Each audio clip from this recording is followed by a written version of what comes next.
Hello, gorgeous souls. It's Dina again, and I'm back with another wonderful episode all about how to increase your intuition. Or maybe the other word would be how to strengthen your intuition. Because as you know, I have been doing card readings, I've been doing healings, energy clearings, and not only did I have to utilize my intuition on a daily basis, I also had to strengthen it. I made sure that I worked on my intuition every single day because it's just like a muscle. You need to work on it in order to strengthen it. And today I'm going to share with you 4, maybe 5 ways to start strengthening your intuition and how to start doing all the spiritual work if you intend to do that, meaning become a healer or a card reader. You definitely need your intuition for that. So if you've been thinking about doing that in the long run and you're like, I don't even know where to start, you might want to listen to this episode entirely because I'm going to share with you some things I did to strengthen my intuition, because I believe that's the first step. That's the first thing you really need to do. If you strengthen your intuition, you'll be able to do any kind of spiritual work as a light worker or as a healer or as a card reader, intuitive, a psychic, anything that you wish to do. You need to utilize your intuition. And sometimes, and most of the times, the intuition is working together with all your clairs. So your clairsentience, clairvoyance, you need to work on your intuition with the clairs. So it's also important to work on your clairs. And if you want to know how to do that, I always shared in my previous podcast episodes how to work on each of your clairs. I think I've done clairsentience already, clairvoyance, and clairaudience. So you can go back and re-listen to my episodes. So getting back to how to start strengthening your intuition, step number 1, you need to focus on clearing out the clutter. The clutter, not the physical clutter, but the clutter that's in your mind. So if you have any negativity, any inner child issues, any inner work that needs to be done, anything like that, any trauma that you experienced, any blocks, anything that you need to work on, step 1, you need to start working on that. You really need to kind of empty your mind a little bit in order to fine tune and strengthen your intuition, because when you're focusing a lot of your energy on your negative thoughts or worry thoughts or fear-based thoughts, you're not going to be able to utilize that energy to strengthen your intuition. You need to direct or focus on strengthening your intuition by letting go of those kind of thoughts. You really, that's step number 1. I cannot even emphasize it. Super important. And there's so many tools out there to help you do so, like meditation. You can really do meditation or mindfulness meditation. Go out, walk in nature, any kind of other healing modalities, EFT tapping, anything like that to really help you declutter your mind from that constant worry-based, fear-based thoughts or negative thoughts. Step 2 now is to connect with your body. Because we have a nervous system that can receive messages from the field or the universe. And these sensations that we received are experienced as subtle sensations throughout the body, because the body is really the receiver. That is why it's super important to connect with your body, because when you're doing readings, you might feel certain sensations. And honestly, that's your intuition really telling you, that's feeling those sensations. So it's super important to develop that sense by connecting more with your body. So one of the easiest ways I found is to really do breath work. And breath work really helped me tune into my body. That is something I did. And then any kind of movement activities. So dance, if you really love dancing, you might want to practice that. Yoga really helps you connect with your body. So anytime you're trying to do intuitive work and trying to connect with your intuition more or strengthen your intuition more, it's super important to connect with your body as a second step. So you see how everything's connected? The first step was really decluttering your mind.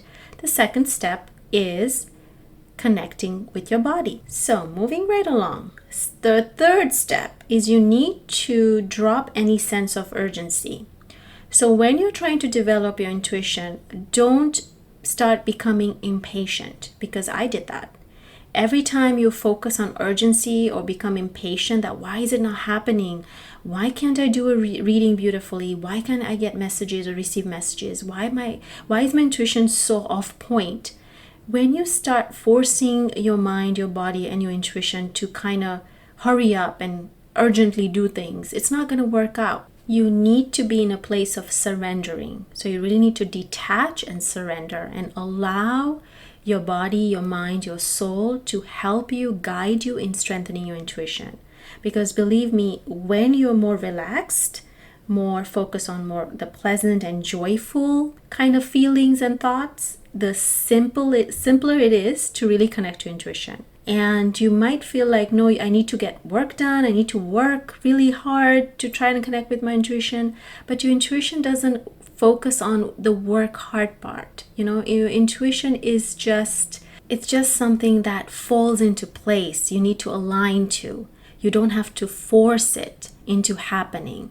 So that is why it's super important to take your time to develop your intuition.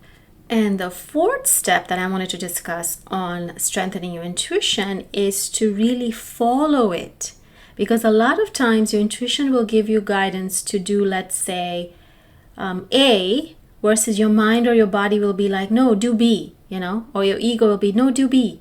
But if you really want to strengthen your intuition, you need to really trust that your intuition is guiding you to A, and you need to follow the A and not the B.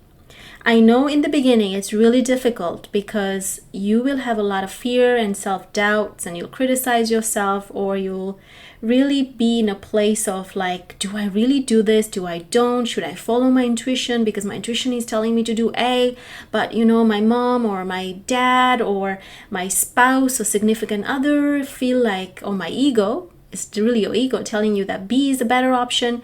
Should I really follow through? And trust me, the more you follow through, the more easier it gets to tune into intuition every single day.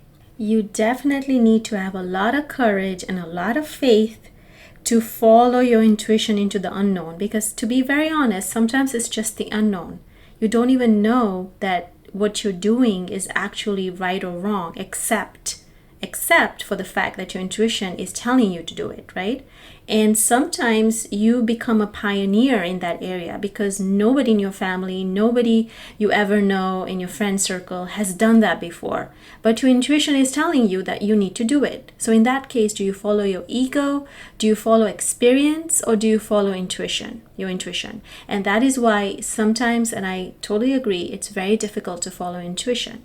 You might have your intuition, but it's difficult to follow through. So always have the courage and the faith, and stop doubting the universe. Trust the universe more. Trust that the universe is on your side, the universe has your back, and the reason you're being led to this path is because you need to follow through.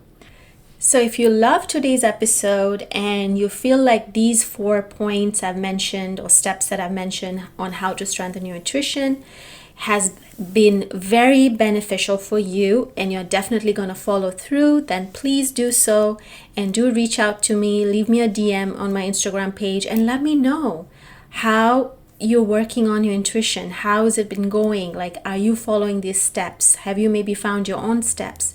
Please share, because there are other people who might be in a similar stage of development and will really appreciate your feedback on maybe what else you did in order to strengthen your intuition. And this kind of reminds me that someone that I know had reached out to me telling me that, Dina, I started doing readings for people now, and I'm so happy. I'm trying to strengthen my intuition by doing readings and offering readings to friends and family. So I really shared with him that you need to start offering reading to strangers. Do free readings for strangers. Join Facebook groups where you could do some readings for free for people, because that is how I started strengthening my intuition to a point where I'm so good at readings. Like, it's my intuition is like wonderfully strengthened. But it wasn't the case as always. I had to develop it.